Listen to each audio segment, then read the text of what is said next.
Candace Owens has just detonated the internet again. But this time, it's not about politics. It's not about controversy. It's about something darker. Something that could rewrite an entire narrative the world thought was already settled. In a shocking, emotionally charged livestream, Candace dropped what she called the real story, revealing new evidence and two separate shooters in a case that everyone believed was long closed. Within minutes, social media went into meltdown. Hashtags like #ToShooterTheory and #OwensExpose were trending across every platform. Fans who'd followed her for years couldn't believe what they were hearing, and even her harshest critics were glued to the screen, desperate for more. "You're not ready for this," she warned her audience, her voice trembling between rage and revelation. They lied to you about everything, and she meant everything, according to her. New ballistic data, missing security footage, and a series of leaked internal memos prove that the story we've been told, the one that defined months of national outrage, was a fabrication, a diversion, and possibly a setup. And the most haunting part, Candace claims she's being watched because of it. By the end of her stream, thousands of viewers reported that the feed began glitching, freezing, and abruptly cutting off mid-sentence, just as she was about to reveal the name of a second shooter. And now, fans are terrified. Because if what Candace Owens uncovered is true, then everything changes. For years, Candace Owens has lived at the center of controversy, a storm magnet for cultural wars, political shockwaves, and viral outrage. But no one, not even her most dedicated fans, expected this. Because what Candace just revealed in her 2-hour live stream doesn't just challenge a headline. It threatens to unravel one of the most publicized tragedies in recent memory. It started innocently enough. A Q&A session with her audience titled "Unanswered Questions. Let's Talk." She was relaxed, calm, even joking at first. Then, about 20 minutes in, her tone shifted. She leaned closer to the camera, voice trembling slightly, and said something that made the entire live chat freeze. "You've all been lied to." There weren't just one. There were two. The screen filled instantly with comments to what? Is she talking about the case? No way. Candace paused, then continued, her expression suddenly fierce. Two shooters. Two guns. Two completely different ballistic trails. And the evidence was right there the whole time. People thought she'd lost it. At first. But as she began laying out her evidence, timelines, forensic data, suppressed witness statements, even her biggest critics went quiet. It wasn't random speculation. It was calculated, detailed, terrifying. To understand the weight of her claim, you need to go back. Months earlier, a tragic shooting had rocked the nation. It divided communities, triggered protests, and became the center of an endless media firestorm. Everyone thought they knew what happened. The story had been dissected, analyzed, and sealed shut. But Candace wasn't satisfied. She'd spent months digging through police reports, archived footage, and anonymous tips. Insiders say this. Investigation began privately. After a retired forensic expert reached out to Candace's team claiming he'd found inconsistencies in the ballistic evidence from the crime scene.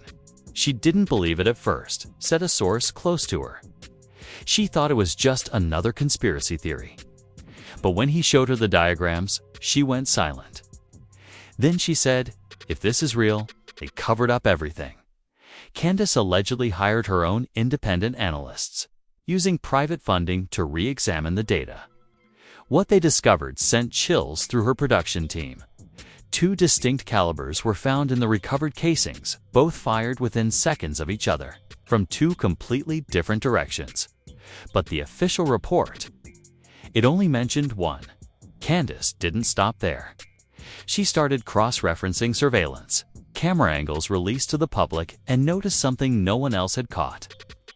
In the footage from a convenience store across the street, a reflection in the glass shows a second flash milliseconds apart from the first.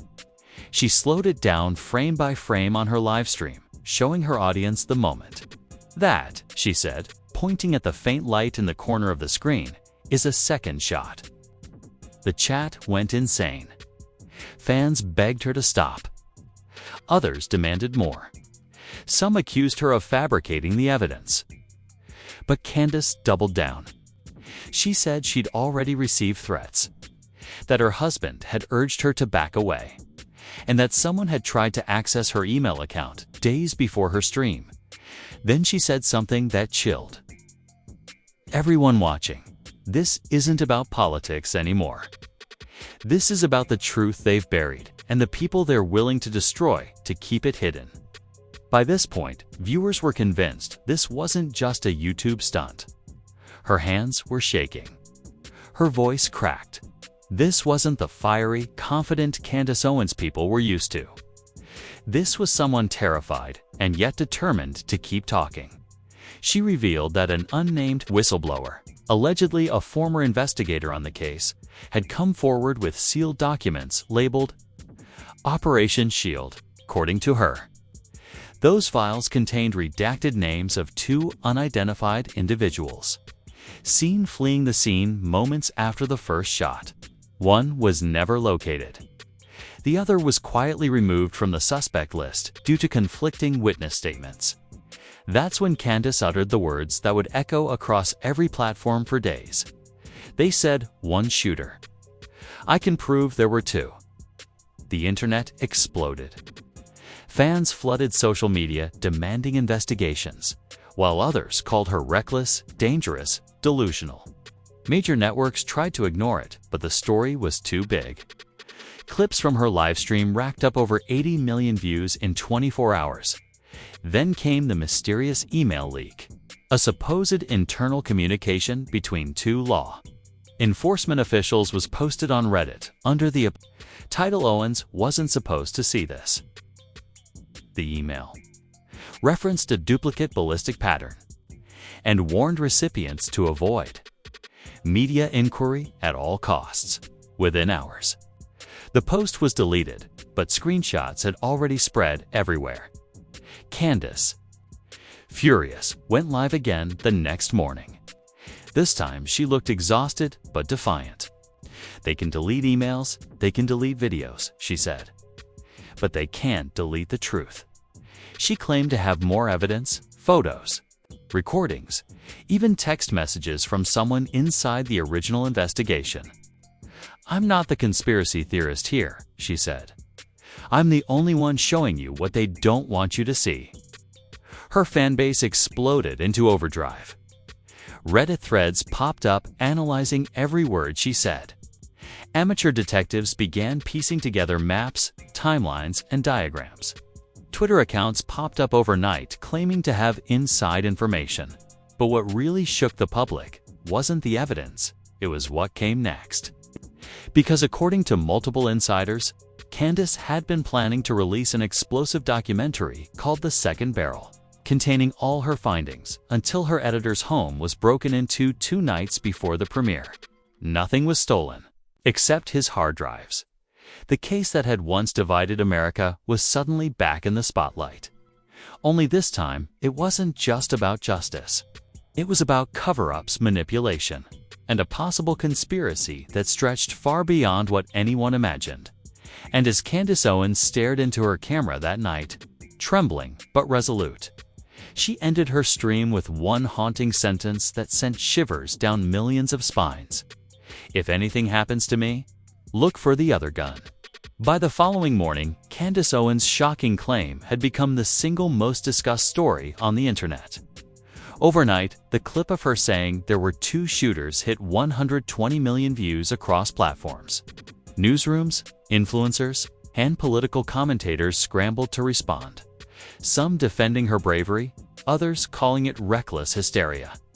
But beneath the noise, one terrifying detail began surfacing. Pieces of her story were starting to line up.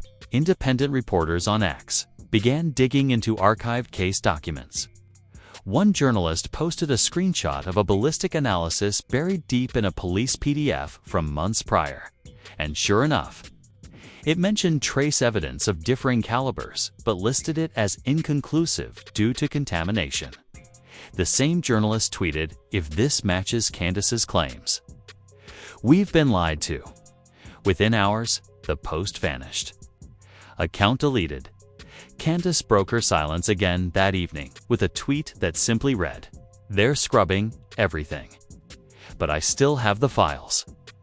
Moments later, she went live on YouTube. The thumbnail? A single bullet casing on a marble table. The title? "The evidence they tried to erase." She looked different, exhausted, shaken, but relentless. "You can call me crazy," she began, her voice low, but trembling with conviction. "But when you see what I'm about to show you, you'll realize who's really crazy. The people who built an entire lie around a fake narrative. An entire lie around a fake narrative." Candace then pulled out a printed image. It was grainy, black and white, but unmistakable. 2 ballistic markings, not one. She pointed to them. These came from different weapons. The official report said these matched. They didn't. Then she dropped something that no one expected. She claimed she'd been contacted by an anonymous investigator, someone who had worked on the original case and had proof that a secondary shooter had been identified in the early stages but later reclassified as a non-person of interest. Akana said, "This person risked everything to come forward. They told me that the second shooter wasn't a random suspect. He was someone connected, someone who was never supposed to be found." Chat exploded.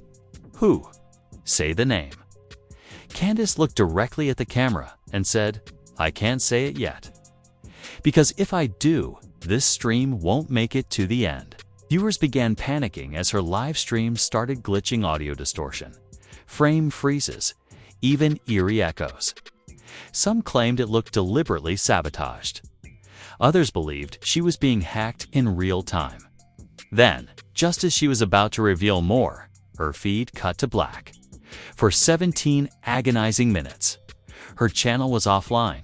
Then it came back, but Candace was gone. Instead, a preloaded message appeared on screen. "Technical interruption. Please stand by." The video ended abruptly. Within minutes, her YouTube page went private. Fans swarmed Twitter, demanding answers. Was she taken down? Was she safe? Her team posted nothing. Silence.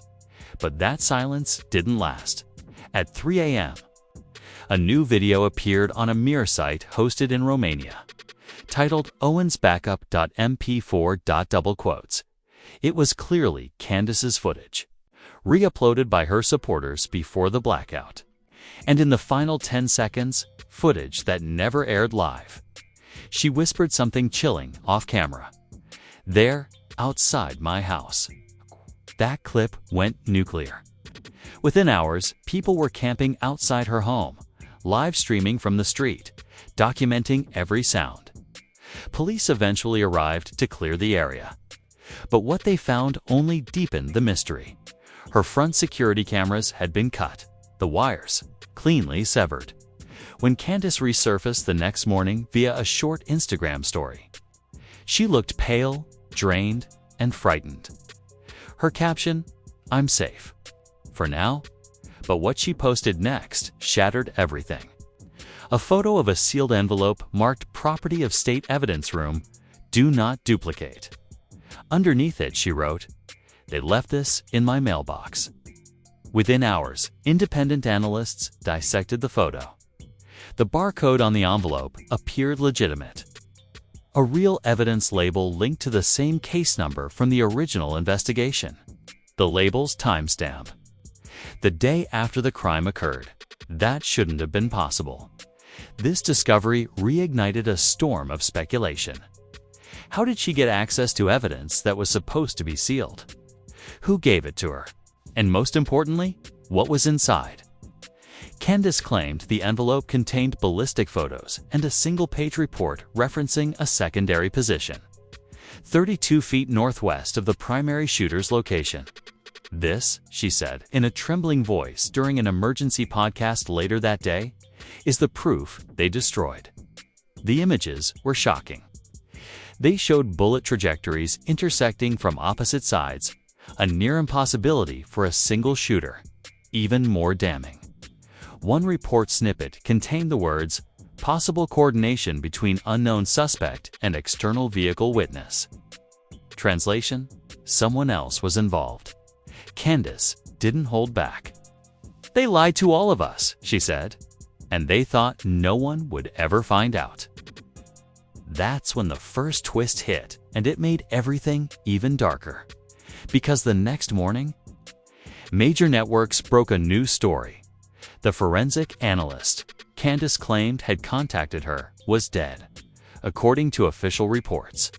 He died in what police called a single-car accident on an isolated highway outside Nashville. His name wasn't released immediately, but his connection to Candace's evidence was unmistakable. She confirmed it herself, posting, "He was my source." And now he's gone. The internet exploded. Fans accused authorities of silencing him. Hashtags like #JusticeForTheAnalyst and #CandaceWasRight dominated social feeds. Others accused her of orchestrating a hoax to boost her relevance. But no one could ignore the eerie coincidences. A whistleblower dies hours after exposure. Evidence mysteriously appears in Candace's mailbox. And federal silence on the matter grows louder by the minute. Then, an alleged audio leak surfaced. Someone uploaded a 30-second voicemail from a blocked number supposedly left on Candace's assistant's phone. The distorted male voice said, "Stop digging, Candace. The second shooter wasn't supposed to exist. Neither are you if you keep talking."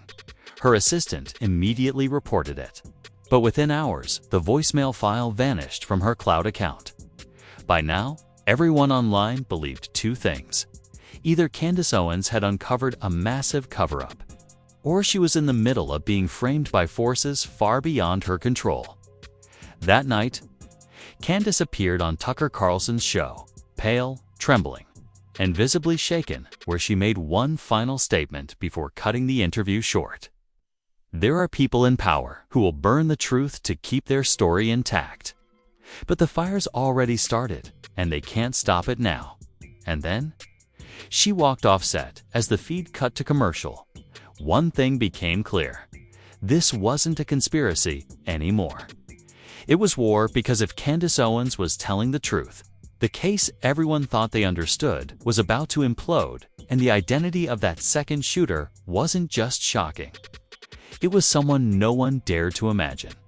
The morning after Candace Owens walked off live television, the world woke up to pandemonium. Every major outlet, CNN, Fox, BBC, even Al Jazeera, had her face plastered across their screens. The headlines ranged from "Candace Owens conspiracy spirals out of control" to "Whistleblower's death raises new questions." But the internet didn't care about the headlines. The people didn't want headlines, they wanted answers. And that's when it happened. At precisely 9:17 a.m., an anonymous Dropbox link began circulating on X, labeled shooter to_proof.zip.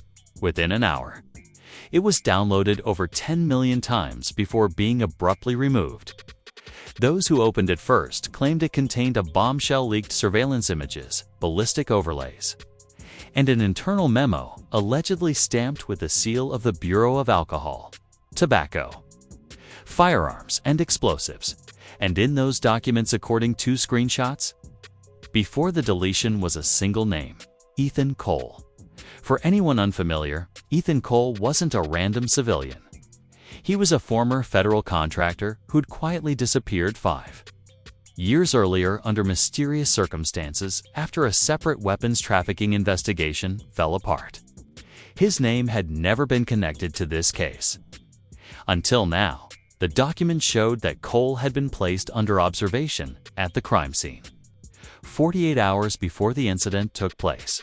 Not only that, but a witness statement previously redacted mentioned a man matching Cole's description seen arguing with one of the victims shortly before the shooting began. When Candace saw the leak, she reposted one of the screenshots with just 3 words: told you so. The internet detonated. Overnight, #EthanCole trended globally, and every corner of the digital world went into overdrive.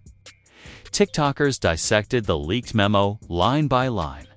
Reddit threads exploded with analysis. And amateur sleuths began compiling photos of Ethan Cole from public records, old mugshots, and security archives. The resemblance to the shadow figure seen in the reflection Candace highlighted during her livestream. Uncanny death. Then came the government's response, and it made things infinitely worse. By noon, the ATF released a terse, one-paragraph statement: "We are aware of digitally altered materials circulating online. There is no ongoing investigation involving an individual named Ethan Cole in connection to the referenced incident." But their denial didn't stop the avalanche, it fed it. Within an hour, digital investigators proved the memo's watermark matched authentic ATF document formatting from the same period. The odds of it being digitally fabricated? Virtually impossible. Candace seized the moment. She went live again, this time from an undisclosed location. The setting looked improvised: a dark room, a plain backdrop, her laptop perched on a table. She looked exhausted, unfiltered eyes, red but steady. "They're trying to bury Ethan Cole," she said quietly. "They're pretending he never existed. But he did. And I have proof." Then she held up her phone, scrolling to a voice memo. "This was sent to me 2 nights ago, before everything went dark." She hit play. The recording was rough, heavy breathing, a man's voice distorted by static. You don't know what you're dealing with. The second shooter wasn't supposed to fire. It was supposed to be a warning. But he panicked. They panicked. And now it's out of control. The voice paused, then lowered to a whisper. "They used me. They'll use you next. Me. They'll use you next." Candace's hand trembled as she turned the phone toward the mic. "That was Ethan Cole," she said. "He's alive. Or at least, he was when he sent this." The chat exploded. "Play IT again. Is this real? Where is he?" Candace continued, revealing she'd traced the metadata of the audio. The file's location tag. A small town in rural Wyoming, less than 40 miles from an abandoned weapons testing facility. By that evening, reporters were en route. And then, before anyone could make sense of it, the facility caught fire. A massive blaze lit up the night sky, visible for miles. Official statements said it was a routine demolition exercise. But residents filmed black SUVs speeding away minutes before the explosion. The symbolism wasn't lost on anyone. Candace tweeted, "They burned the truth." But it was too late. The fire only confirmed everything her followers already believed, that the government was erasing evidence. The next morning, another shocking twist surfaced. A hacker collective calling themselves SpectreNet claimed they had retrieved a backup of the deleted shooter2_proof.zip file. They posted snippets showing internal emails between investigators and unnamed consultants, one of which read, "Candace Owens before she broadcasts the Cole footage." That sentence sent shockwaves across the internet. Candace Owens. What did that mean? Detain her? Silence her? Candace went live again, this time, visibly on edge. "They're talking about me," she said.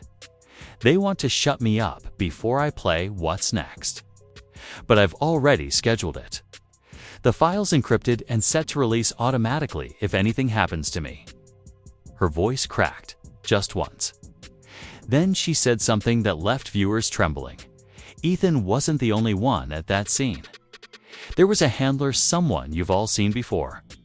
She took a deep breath, stared directly into the camera, and whispered the name, Daniel R. Knight. The internet collectively stopped breathing. Daniel Knightformer. Intelligence operative turned political consultant was a familiar face. He'd appeared countless times on major news networks as a security analyst. And now? Candace Owens was accusing him of being the handler of the second shooter. Immediately, clips resurfaced of Knight appearing in interviews about the very same case, speaking confidently about single-shooter certainty and evidence integrity. His calm, authoritative tone now sounded sinister in retrospect. Reporters reached out for comment, but within hours, Daniel Knight's social media profiles vanished. Deleted, wiped, scrubbed clean. His Wikipedia page was locked, and a cryptic post appeared on a forum frequented by former intelligence operatives. DRK has gone dark. Protocol enforced. Theories spun out of control. Was Knight part of a government cover-up? A rogue agent? Or the architect behind a staged event that spiraled out of control? Candace, now broadcasting on her own website after being shadow banned from major platforms, looked directly into her camera and said, "I told you they were all connected." Daniel Knight, Ethan Cole, and the people who wrote the report. They weren't just investigating. They were managing it. She revealed one last piece of evidence, leaked text conversation allegedly between Knight and an unknown number, time-stamped 2 days before the shooting. The final message read, "Stage 1 confirmed. If she sees the footage, shut it down." Candace stared into the lens, whispering, "That footage is what they killed for." The clip ended there, abruptly. Her site crashed minutes later under the weight of millions of viewers trying to access it simultaneously. And when it came back online, the video was gone, replaced by a black screen and the words, "This content has been removed by request." No one knew whose request. But within the chaos, fans noticed something strange. The site's source code contained a hidden message. Written in faint white text, 11/11's, "The truth drops." That date was only 3 days away, and suddenly, the internet understood Candace wasn't done. She was preparing to release the footage. The story that began as a theory had evolved into a full-scale war between Candace Owens and an unseen power determined to silence her. And with every deleted video, every missing witness, and every fire that conveniently erased evidence, one thing became horrifyingly clear: someone was willing to do anything to keep this secret buried, but the countdown had already begun. By sunrise the next day, the world was unrecognizable. The entire internet had become one enormous countdown clock. Everyone, everywhere, waiting for 11/11's. It didn't matter if you believed Candace Owens or thought she'd lost her mind. People couldn't look away. The number 11/11 became a global symbol overnight, scribbled on protest signs, tweeted in code, even projected onto skyscrapers. Someone in Los Angeles lit up a freeway billboard reading, "The footage is coming." Newsrooms were paralyzed. Every major media outlet was trying to get ahead of the story while simultaneously pretending not to feed it. MSNBC ran an entire panel titled "Candace Owens: The Danger of Digital Delusion," but halfway through, one of their guests, an ex-FBI data analyst, admitted live on air that the documents she showed weren't easily faked. The segment was cut mid-sentence. Meanwhile, Fox News took a different approach. They didn't defend Candace, but they didn't condemn her either. Tucker Carlson, who'd previously hosted her, posted a cryptic 9-second video on X, staring silently into the camera before whispering, "I saw the files." Then it cut to black. The post vanished minutes later, and yet, the real war wasn't on television, it was online.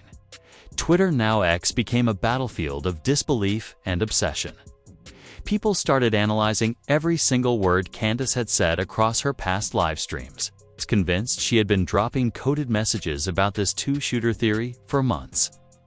A viral thread titled "Owens was preparing us" listed timestamps, screenshots, even alleged Morse code patterns in her old posts.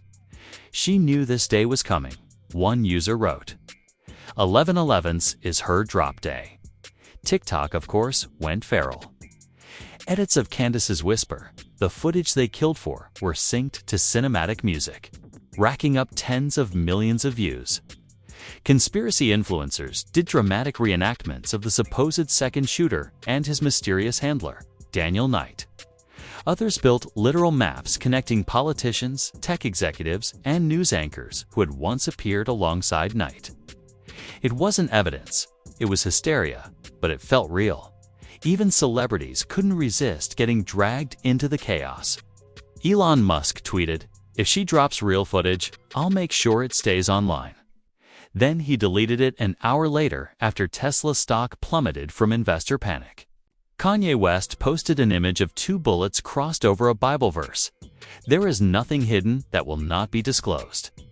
His post was removed for graphic symbolism. On Instagram, Kim Kardashian reposted a clip of Candace, saying, "They're outside my house," and added the caption, "You ever wonder why they fear truth more than lies?"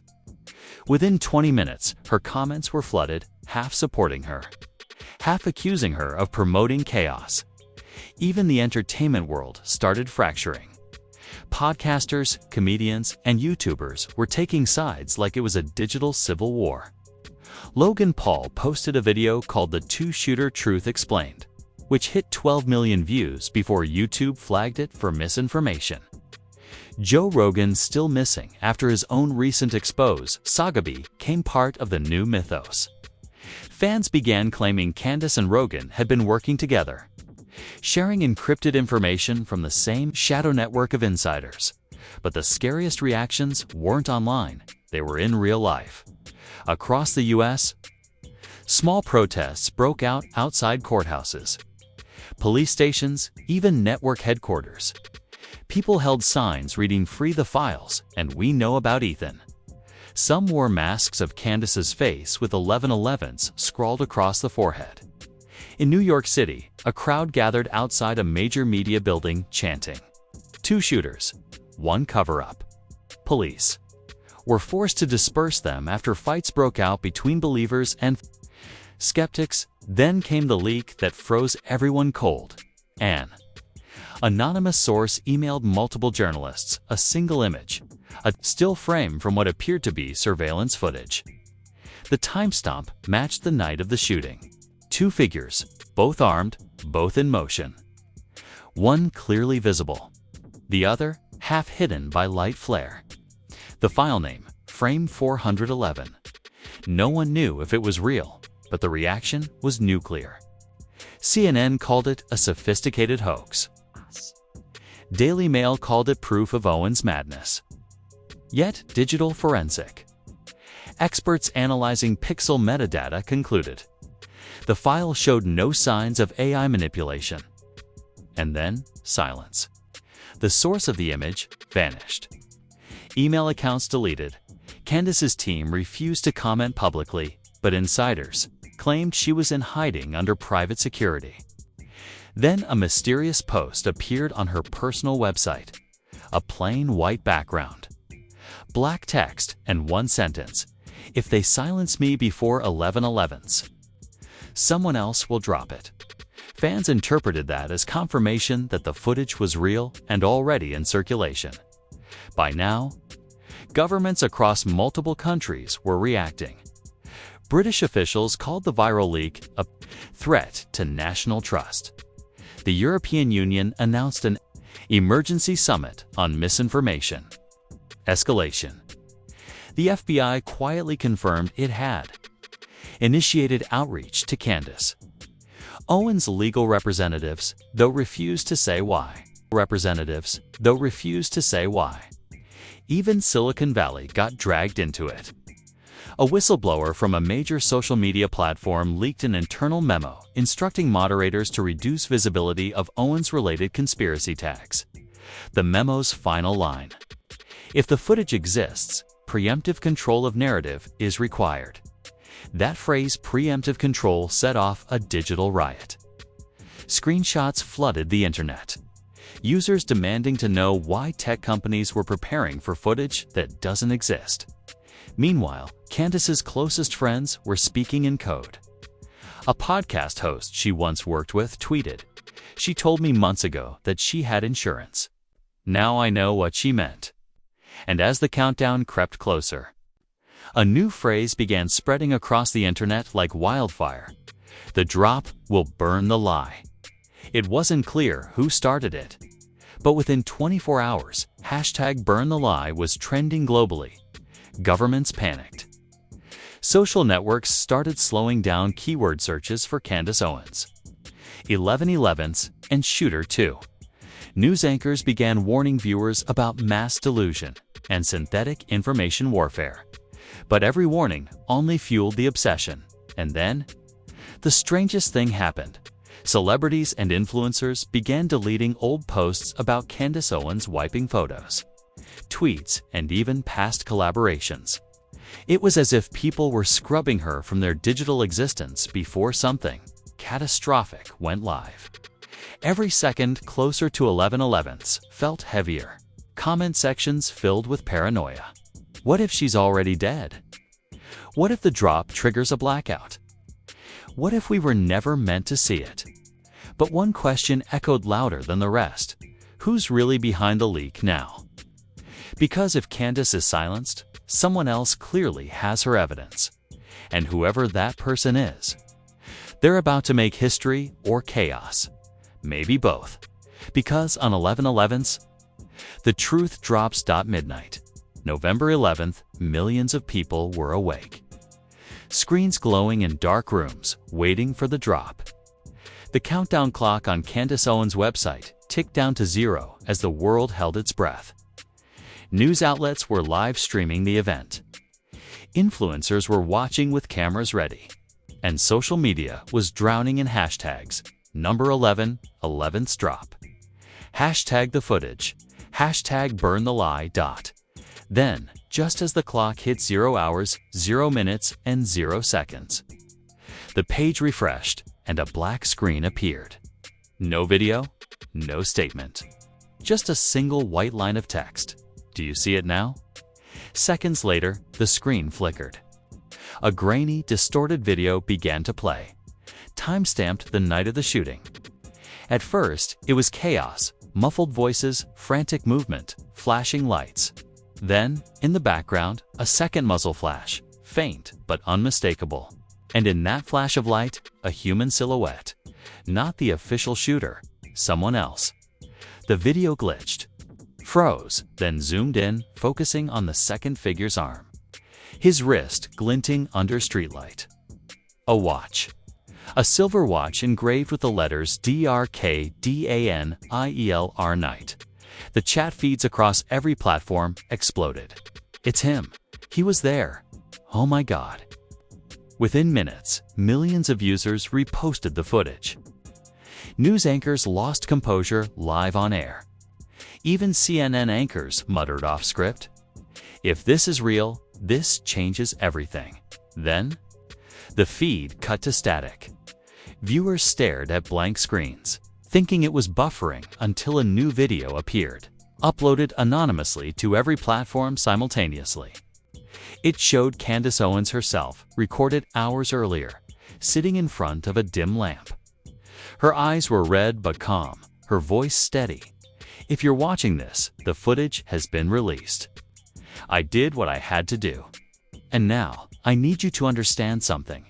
What you saw tonight isn't just proof of a cover-up. It's proof of a system that manufactures reality. They decide the story, they pick the villains, and they erase the inconvenient ones.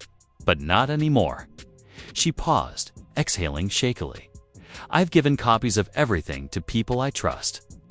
If they try to shut this down, it'll go out again. Bigger, faster, everywhere. Then, just before the video ended, she leaned closer and whispered something faint, almost drowned by static. Check the timestamp. It's not over. The screen went black again. The timestamp. November 12th, one day after the supposed release. That single detail sent the world into hysteria. Was Candace alive? Had she recorded that after the drop? Or was this proof that she'd pre-recorded her final message for something yet to come? Governments across the globe reacted instantly. YouTube, X, and Instagram simultaneously began purging re-uploads of the footage. Videos vanished midstream. Entire channels were banned within minutes. Internet watchdogs reported mass throttling across major ISPs, speeds dropping, files timing out, links breaking. It was as if someone had flipped a digital kill switch on the truth itself. But it was too late. The footage had already been copied, mirrored, encrypted, and archived by millions of users worldwide. They can delete platforms, one post read, but they can't delete us. Then, in a chilling twist, a live stream appeared on a rogue website. No title, no metadata, just a blinking red dot. A man's voice, calm, deep, and eerily familiar, spoke over the static. This was never about shooters. It was about control. And she wasn't supposed to find out. The screen brightened. For 2 seconds, the camera focused on a dark figure standing in front of what looked like a burning vehicle. A flash of light, a reflection in glass, a silver watch. Then, silence. The sight vanished moments later. Within hours, chaos erupted globally. Protests spread through major cities: Washington, London, Berlin, Sydney, all demanding answers about the footage. About Daniel Knight, about Ethan Cole, and about Candace Owens' disappearance.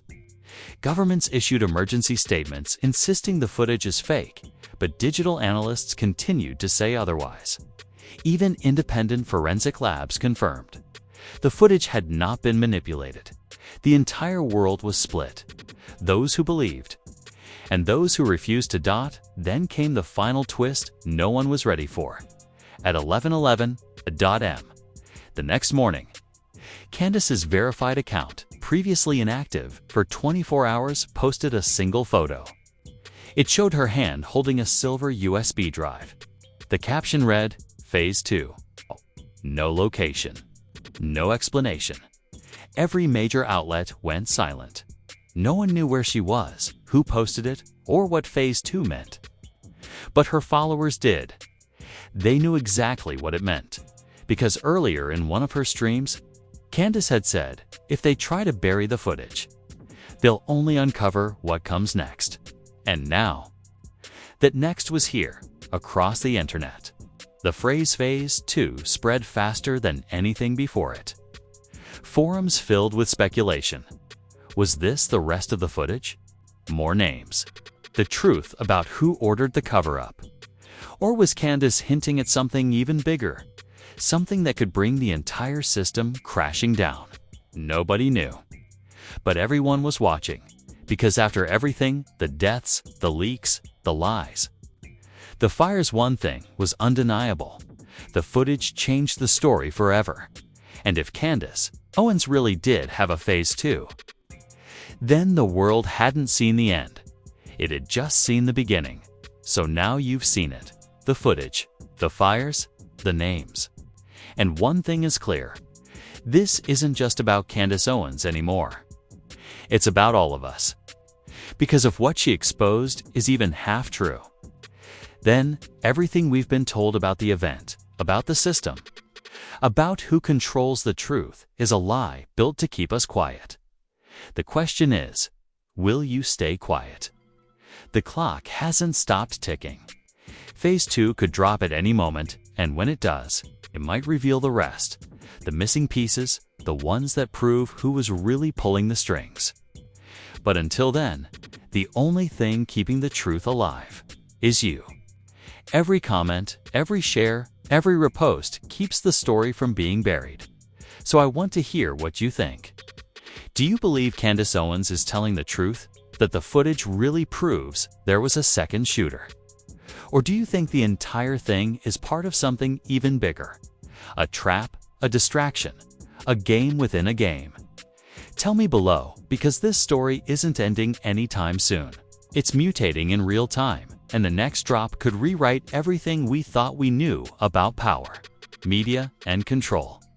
And if you're brave enough to keep digging, make sure you're here for the next update. Subscribe, hit the notification bell, and don't blink, because when Phase 2 hits, You'll want to be among the first to see what they never wanted us to see.